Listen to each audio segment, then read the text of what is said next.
Ako nga pala si Tito Ken, biyahero, hindi babaero.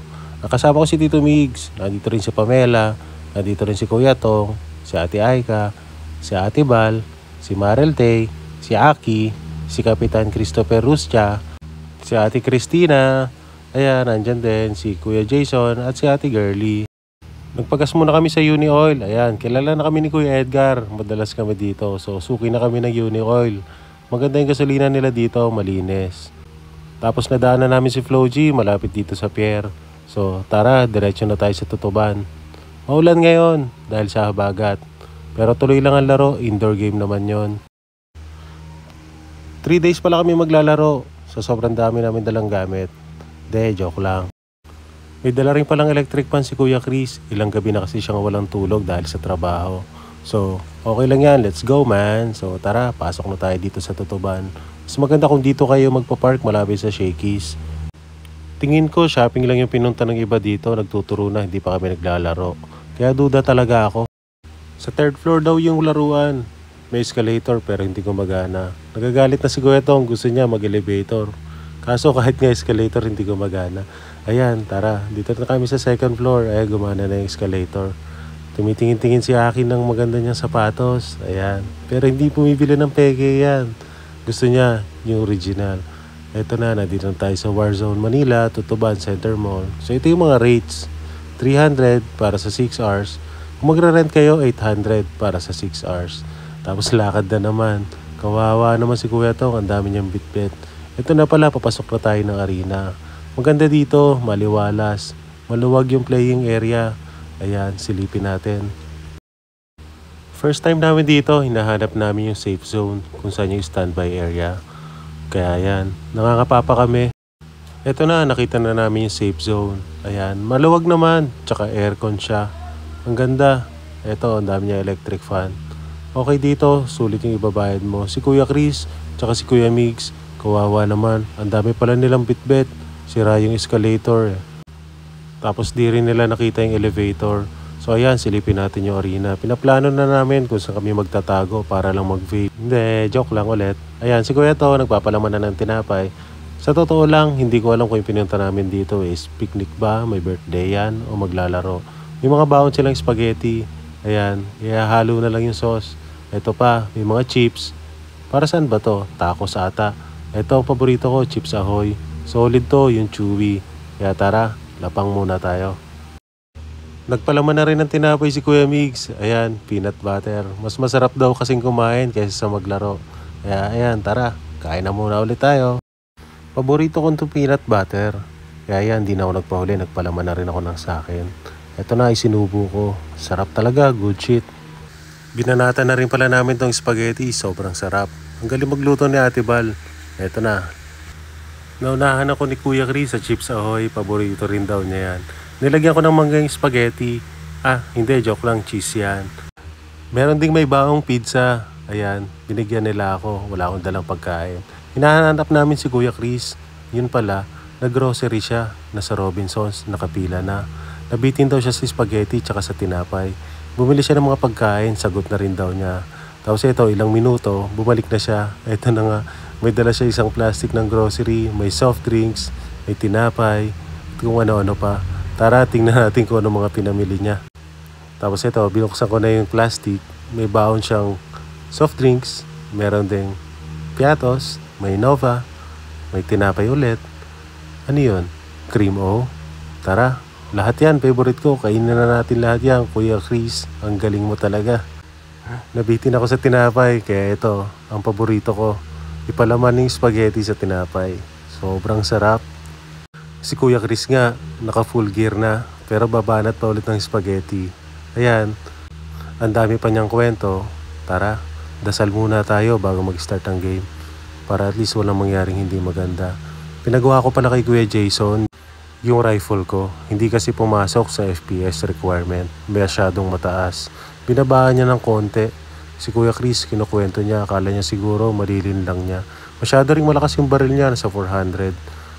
Eto, tinesting ko ulit yung baril ko, 375 na yung pinakamataas na FPS. Pasok na to.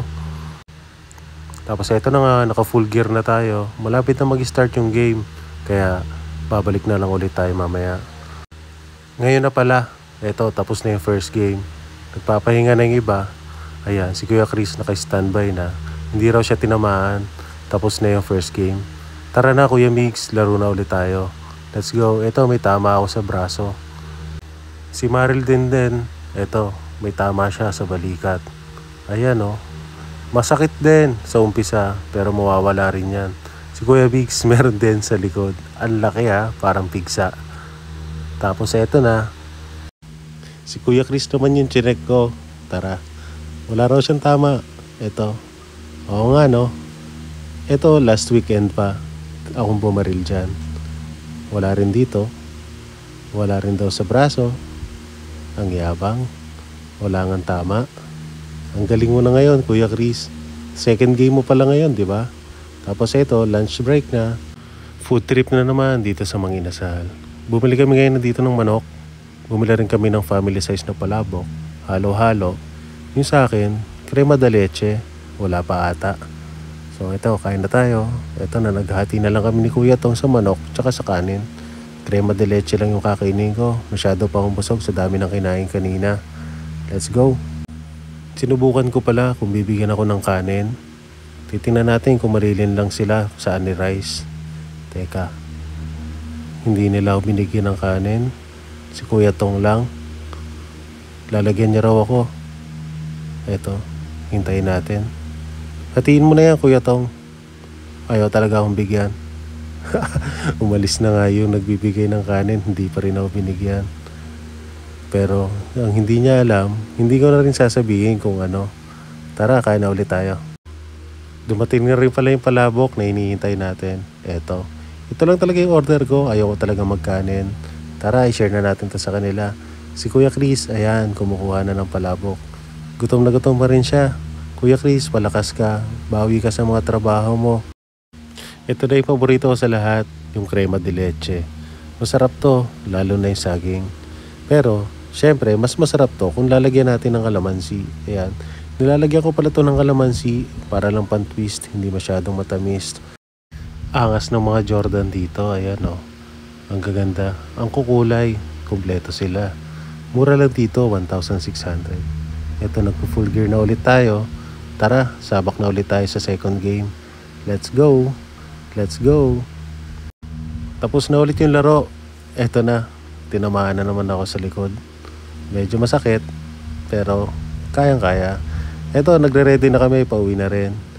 Ito si Aki, nag-enjoy ka ba sa game? Ito si Pamela, ang tagal niya naghintay, hindi siya naglaro. Pero nakabili siya ng sapatos. Pero hindi sa tutuban ha, original yan. Legit. Ang ganda niya na. Murang-mura lang yan. Alam niyo ba kung saan binibili namin? Ito, dito sa Pops and Kicks sa Marikina. Mga original at legit na Jordan. Hindi lang Jordan, kundi marami pang sapatos doon. Meron din silang mga limited edition. Visit nyo lang yung Pops and Kicks PH sa Facebook at Instagram. So ito, si Kuya Chris nagpabudol na naman. Bumili siya ng tracer. Meron kasing shop dito sa loob ng arena. Ito, bumili rin siya ng magazine. Ayun na dikamot. Gusto niya yung hinihila. So let's go guys, tara uwi na. Ang dami na naman namin bitbit pa uwi. Ayan, akala mo talaga mga nagpiknik. Masaya, masarap, masakit. Nakakatuwa maglaro ng airsoft. Nakapag-exercise ka na, nakabanding mo pa yung mga tropa. Maraming salamat Kuya Tong sa pag-invite sa game. Sa'yo din Kuya Chris, goods na goods ka na naman. Pauwi na rin pala kami, eto na, pasakay na tayo sa artista van ni Kuya Miguel. Let's go! Kuya Mig, saglit lang, hatid mo ako sa Marikina ha. Gusto mo ba tulungan na kita magbasa sa mga nagme-message sa'yo? Let's go! Wow, ang sweet naman ni na ate. Pagpatuloy niyo yan, habaan niyo yung relasyon niyo. Pakita ko sa inyo kung gaano karami yung gamit namin sa tuwing naglalaro. Akala mo pupunta ng Baguio for 4 days and 3 nights.